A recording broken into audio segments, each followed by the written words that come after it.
pada pertemuan ke-8 ini saya tidak pakai PowerPoint karena pembahasan tentang aset tetap ini lumayan banyak sekali, dan kalau mau dibikin PowerPoint itu banyak banget, sedangkan di buku pun itu udah dirangkum-rangkum. Jadi ini dari buku saya foto terus saya bentuk jadi PDF. Jadi saya menjelaskannya langsung dari buku aja ya.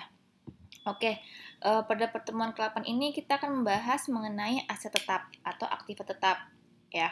Jadi pengeluaran untuk memperoleh aset tetap itu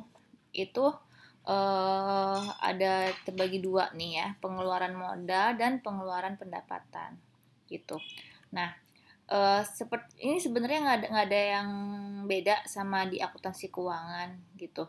Jadi prinsipnya dari si aset tetap itu adalah dicatatnya sebesar harga perolehan, di mana harga perolehan itu merupakan harga beli ditambah biaya-biaya yang terjadi, ya kan, sampai si aset tetap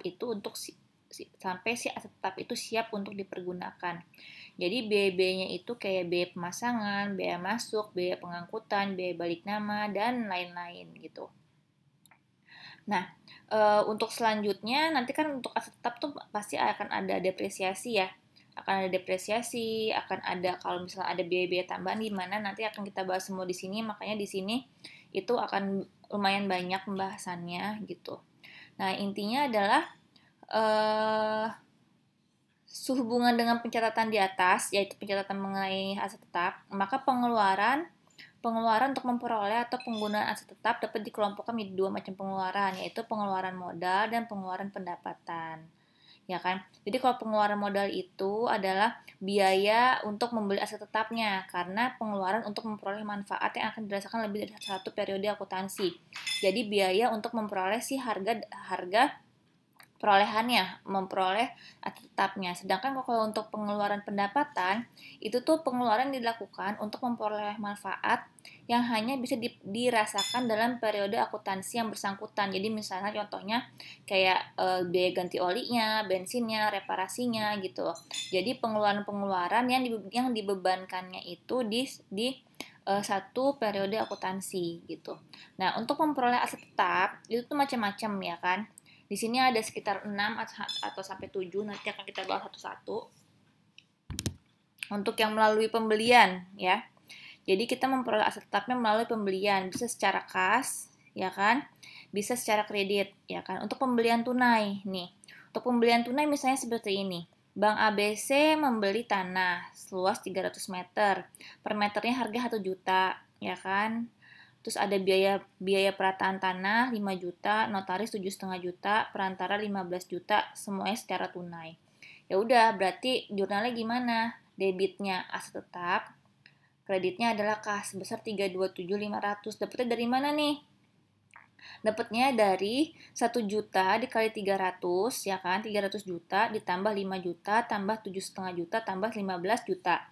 Jadinya 327 juta 500, ya kan?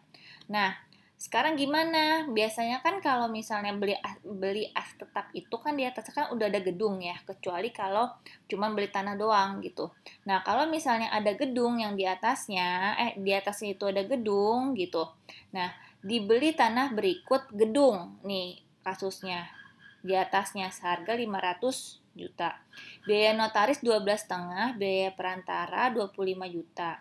Berdasarkan perkiraan konsultan, jasa penilai bahwa harga tanahnya 400 juta, sedangkan harga gedungnya 120 juta. Nah, ini gimana gitu kan? Karena kan kalau misalnya kita belinya itu ada gedung sama ada tanah gitu, jadi itu kita harus pakai jasa penilai gitu. Berapa sih kira-kira harga si aset tetapnya gitu. Jadi belinya 500 juta ya kan, diperkirakan sama penilai si tanahnya 400 juta, gedungnya 120 juta. Nah, kita lihat nih, kan tanahnya 400 juta, gedung harus 20 juta ya kan. Total nilai wajarnya kan 520 kan, yaitu 400 tambah 120 jadi 520 gitu. Nah, sekarang harga untuk tanah berapa? Berarti gimana? 400 dibagi 520 dikali 500 tambah 12,5 tambah 25,5. Harga perolehannya berapa? 500 tambah 12,5 tambah 25, yaitu 537.500, ya kan? Nah, dari 537.500 ini berapa untuk gedung, berapa untuk tanah? Kita lihatnya dari harga perolehannya. Tanah kan kita lihat dari nilai wajarnya. Nilai wajarnya kan 400, ya kan? Terus kalau untuk gedungnya harus 20, berarti 400 per 520, ya kan, dikali 537.500. Ini dapat nih buat tanah berapa, buat gedung berapa gitu kan. Ya udah tinggal kita jurnal aja. Aset tetap, ya kan, yaitu tanah, terus aset tetap gedung gitu kan, nilainya 413 sesuai dengan perhitungan yang di atas. Untuk yang gedungnya harus 24 juta, totalnya kas yang dikeluarkan adalah 537.500, yaitu dari 500 tambah 12,5 tambah 25 juta. Oke, itu secara tunai. Nah, sekarang gimana kalau secara kredit? Misalnya begini, Bank Bisnis Indonesia membeli aset tetap berupa mobil secara kredit kepada PT Mitra Usaha seharga 440 juta. DP-nya 200 juta, bunganya 9% flat. Jangka waktu 1 tahun, persetujuan dilakukan pada tanggal 3 Maret. Realisasi pembelian secara kredit pada tanggal 6 Maret. Angsuran pokok dan bunga dilakukan pada setiap awal bulan. Rincian angsuran, nah ini dia belinya kredit ya. Oke, kita lihat ya. Harga mobil 440, down payment-nya 200. Berarti sisa utang kita berapa? Sisa utang kita adalah 240 juta. Ya kan? Angsuran pokoknya 220 juta. Angsuran bunganya 1.800.000. Sekarang 20 juta dapat dari mana nih? Angsuran pokoknya sebesar 20 juta, yaitu dari 240 juta, ya kan, dibagi kan setahun, 240 juta dibagi 12. Jadi angsuran untuk pokoknya doang itu 20 juta. Ditambah dengan angsuran bunganya. Angsuran bunganya berapa? Tadi bunganya berapa? 9% flat kan? Berarti 9% kali 240 dibagi 12, yaitu 1.800.000. Nah, jadi seperti ini kan, angsuran pokoknya terus 20 juta dan angsuran bunganya terus 1.800.000. Jadi total yang harus diangsur adalah 21.800.000. Sekarang kita bikin jurnalnya. Jurnal ketika down payment pada tanggal 3 Maret, uang muka pada kas, ya kan, 200 juta. Nah, pada tanggal 6 Maret, ya kan, nah di sini kita menjurnal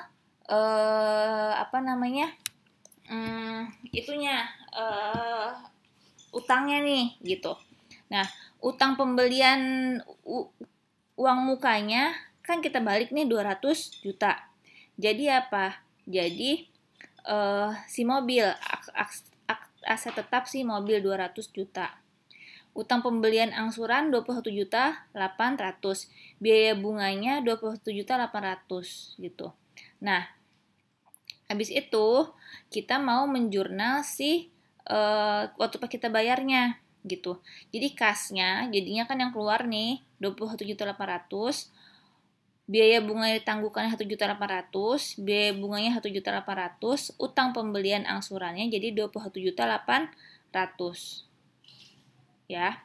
Terus memperoleh aset tetap melalui pertukaran dengan surat berharga. Nah, misalnya gini, Bank ABC membeli sebidang tanah seluas 500 meter dengan cara ditukar dengan saham biasa 10.000 lembar. Harga kurs pada saat pertukaran 102. Nah, berarti gimana? Ada sebelah debit aset tetap nilainya 1 juta, 1.020.000, dapatnya dari mana 1.020.000-nya? 1.020.000 itu dapatnya dari dia mengeluarkannya berapa? Mengeluarkan saham biasanya 10.000, ya kan? Harga kurs pada saat pertukaran 102%. Berarti ini saham biasanya nilainya nggak diketahui ya berapa ya. Berapa nih 10 dibagi 10.000 berarti berapa ini dia? 100.000 deh kayak ini harga parnya. Kalau dari sini sih harga parnya sih 100.000. Oke, berarti saham biasanya adalah 10.000 kali 100.000 jadinya 1 juta, ya kan? Pada saat pertukarannya 102, berarti kan 0,02 ya kan? Kali 1 miliar, ya kan jadinya 20.000, berarti aset tetap tanahnya nilainya 1.020 juta. Ya.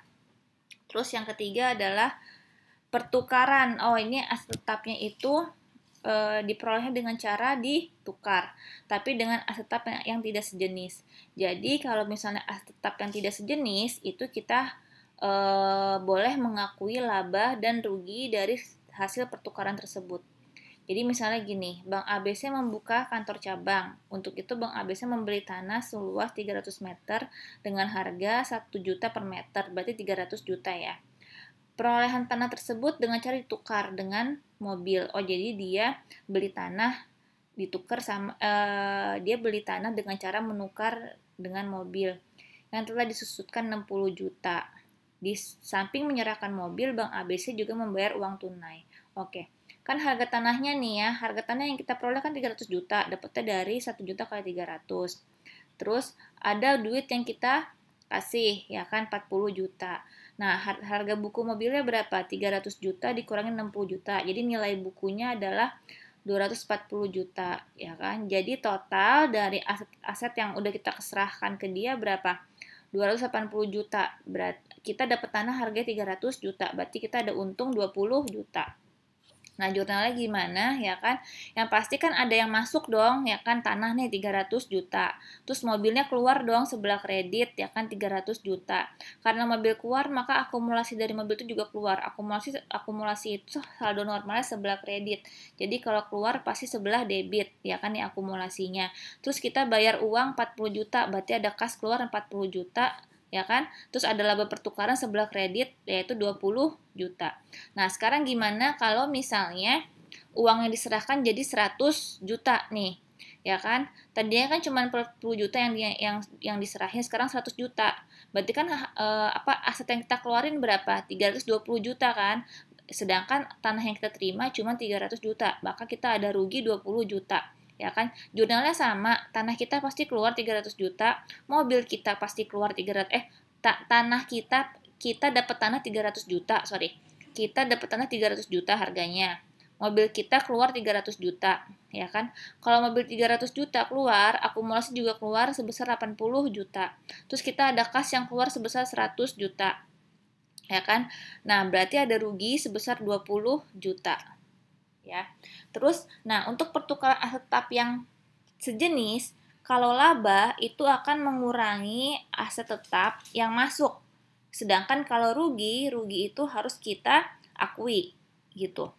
Nah, misalnya gini, sebuah sedan A seharga 120 juta disusutkan 40 juta, ditukar dengan mobil sedan B harga 100 juta.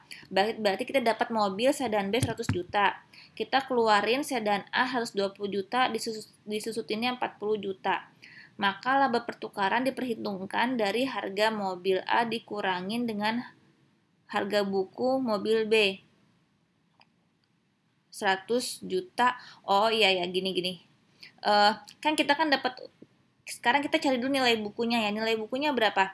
120 juta dikurangin 40 juta, ya kan? Berarti nilai buku dari aset yang kita kasih ke mereka adalah 80 juta. Kita dapat kita dapat mobil harga 100 juta. Kita ngasih mobil nilainya 80 juta, kita dapat mobil harganya 100 juta. Berarti kita kan ada untung 20 juta, ya kan? Nah, untung ini kan nggak boleh diakuin nih untuk aset tetap yang sejenis, ya kan? Jadi, dari 100 juta ini harus kita kurangin 20 juta untungnya, gitu. Jadi, sebenarnya nilai mobil yang kita dapetin itu harganya jadinya cuma 80 juta. Nah, jurnalnya gimana? Aset tetap yang keluar kan harus 20 juta. Akumulasinya 40 juta kan nih yang keluar. Ya udah, berarti aset tetap yang baru nilainya 80 juta gitu. Nah, ini emang aturannya begini, kalau laba tidak boleh diakuin, jadi akan mengurangi nilai aset tetap yang baru, sedangkan kalau rugi itu harus diakuin, contohnya seperti ini. Nih, Kijang lama 40 juta, disusutinnya 10 juta, berarti nilai bukunya udah 30 juta ya, ini ya. Ditukar dengan kijang baru, harga kijang barunya 150 juta. Udah gitu, bank menyerahkan tunai 130 juta. Berarti total aset yang kita keluarin berapa? 130 juta ditambah dari tadi nilai bukunya 30 juta. Total harus 60 juta. Sedangkan kita dapat si kijang barunya harus 50 juta. Aset yang kita keluarin 160 juta. Berarti kita ada rugi 10 juta. Nah, jurnalnya gimana? Yang mobil lama 40 juta keluar, mobil lama keluar, berarti akumulasi juga harus keluar 10 juta, ya kan? Ada kas juga yang keluar dari kita 130 juta, ya kan? Harga mobil barunya 150 juta, ya kan? Maka ada rugi sebesar 10 juta, ya. Nah, jadi ingat kalau untuk rugi boleh diakuin, sedangkan kalau untung harus mengurangi nilai aset yang baru. Oke. Terus yang kelima, memperoleh aset tetap melalui pembuatan sendiri. Nah, ini sebenarnya nggak terlalu kita bahas karena terlalu complicated di akuntansinya juga. Nah, yang keenam adalah perolehan aset tetap dari sumbangan. Nah, kalau dari sumbangan, misalnya begini, Bank ABC menerima hibah dari pemerintah berupa tanah gedung. Harga tanah 400 juta, harga gedung 200 juta. Gitu. Ya udah, cuma tinggal aset tetap tanah, aset tetap gedung, kreditnya adalah hibah sebesar 600 juta. Kalau untuk menerima hadiah hibah, bank mengeluarkan biaya 50 juta, berarti ya udah tinggal modal hibahnya jadi berkurang, jadi 550 juta. Muncullah kas sebesar 50 juta. Udah, simple, ya kan? Nah, terus gimana nih? Kalau tadi kan apa tuh?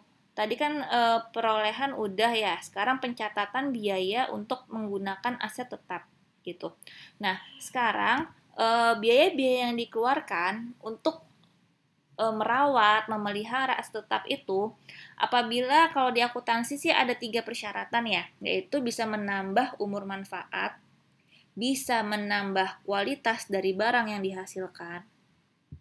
Terus yang ketiga adalah bisa untuk ada 3, bisa menambah masa manfaat, bisa menambah kualitas dari barang yang dihasilkan, dan bisa menambah kuantiti dari barang yang dihasilkan, gitu. Maka boleh kita boleh kita masukkan ke harga tetap dari barang tersebut, gitu. Jadi misalnya gini, ada biaya pemeliharaannya sama reparasinya tidak menambah umur, maka langsung kita biayain, biaya pada kas. Tapi kalau misalnya biaya pemeliharaan dan reparasinya menambah umur aset tetap, maka bisa mengurangi nilai akumulasi penyusutannya, gitu. Jadi aset tetap itu makin lama bisa kita susutkan, gitu. Tapi kalau di akuntansi sih kita harus mencari harga perolehan yang baru ya, tapi kalau di sini kayaknya enggak. Ini contohnya coba nih, di sini ada contoh.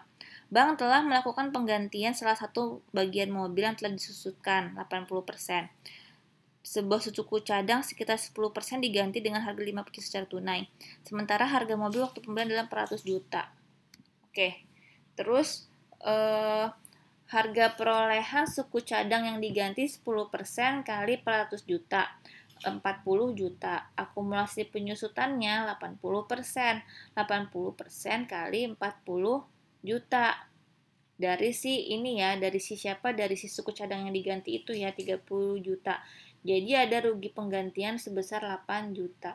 Oke, berarti tetap mobilnya keluar 40 juta gitu kan. Akumulasi dari 80% dari 40 juta ini adalah 32 juta, ada rugi penggantian 8 juta. Sedangkan masuk lagi nih, misalnya nih dengan harga 50 juta, ya kan? Berarti menambah dari mobil itu 50 juta pada kas. Gitu. Jadi ngerti ya? Jadi ini dikeluarin dulu suku cadang yang diganti 10%-nya itu, ya kan? 10%-nya kita keluarin dulu, terus kita masukin lagi biaya penggantiannya sebesar 50 juta. Oke, untuk depresiasi sama persis seperti akuntansi yang perusahaan biasa, yaitu ada garis lurus, ada jam jasa atau unit of production kalau di yang biasa, sama jumlah angka tahun. Ini masih ingat ya, kalau garis lurus berarti harga perolehan kurang nilai residu dibagi umur ekonomis. Jurnalnya pun sama, biaya penyusutan pada akumulasi penyusutan. Kalau yang unit of production berarti kita harus mencari dulu unit of production-nya berapa, ya kan? Kalau di sini berarti kan harga perolehannya 3,5 juta dikurangin dengan nilai residunya 200 ribu, ya kan, dibagi 18.000. Ini 1833. Selama tahun itu dipakainya itu berapa jam itu mesin gitu kan. Dipakainya misalnya sebesar 3.000 jam, berarti 3.000 kali 1.800 Jadi ini 550.000, jurnalnya adalah biaya penyusutan pada akumulasi penyusutan sebesar 550.000. Nah, kalau yang sum of the year ini yang kita tambahin, misalnya kalau misalnya 5 tahun, berarti kita tambahin dulu 5 tambah 4 tambah 3 tambah 2 tambah 1, yaitu 15, ya kan? Dari 15 ini, berarti yang ini loh, yang 1/15 dikali gitu, dikali harga perolehan berapa nanti, ya pokoknya sama kayak akuntansi deh. Kalau ini caranya agak beda nih. Bagian pengurang 0,33 biaya debit. Ini saya juga nggak akan ngeluarin sih di ujian, tapi ini sama persis kok kayak akuntansi. Coba kalian ingat-ingat lagi ya. Jadi misalnya tahun pertama itu berarti kan 5/15 dikali harga perolehan gitu. Depresiasinya berapa, nanti akumulasinya berapa. Nanti tahun berikutnya adalah 4/15 dikali harga perolehan dikurangin akumulasi, yaitu dikali dengan nilai bukunya gitu loh. Ya, masih ingat ya untuk ini. Jadi ini saya ulang lagi ya. Jadi untuk untuk perolehan itu ada macam-macam, ada secara tunai, ada secara kredit, ya kan? Kalau untuk ujian kayaknya saya akan ngeluarin yang secara tunai aja, secara kredit enggak karena bahan kita banyak. Secara tunai dan secara kredit, ya kan? Terus ada yang dengan surat berharga, dengan aset aktiva yang tidak sejenis. Ingat, kalau aktiva yang tidak sejenis, laba rugi harus diakui, ya kan? Sedangkan kalau untuk aset tetap yang sejenis, laba akan mengurangi harga perolehan aset tetap yang baru, sedangkan kalau rugi harus diakuin, ya kan? Kalau sumbangan hibah itu berpengaruhnya sebelah kreditnya adalah modal hibah, ya kan? Terus untuk pencatatan biaya itu tergantung biaya-biaya yang dikeluarkan itu akan menambah umur atau tidak. Kalau misalnya tidak menambah umur langsung kita bebankan ke biaya. Kalau tidak menambah umur akan mengurangi akumulasi dari aset tetapnya itu. Gitu. Terus ini ada jurnal, kalau misalnya ada komponen yang diganti, berarti intinya adalah kita keluarin dulu komponen yang diganti, lalu kita masukin lagi biaya yang kita keluarkan untuk mengganti komponen tersebut. Untuk depresiasi ada 3 metode di sini yang diajarkan, garis lurus, unit of production, sama sum of the year. Nanti yang akan keluar kayak garis lurus, ya kan. Sebenarnya ada satu lagi kan, double declining, tapi di sini nggak dibahas ya. Mungkin karena terlalu banyak. Oke, sekian untuk pertemuan ke-8 ini, agak banyak dan maaf saya nggak pakai PowerPoint karena lumayan banyak ininya. PowerPoint-nya yang kalau misalnya saya harus bikin PowerPoint. Sekian dari saya untuk pertemuan ke-8 ini.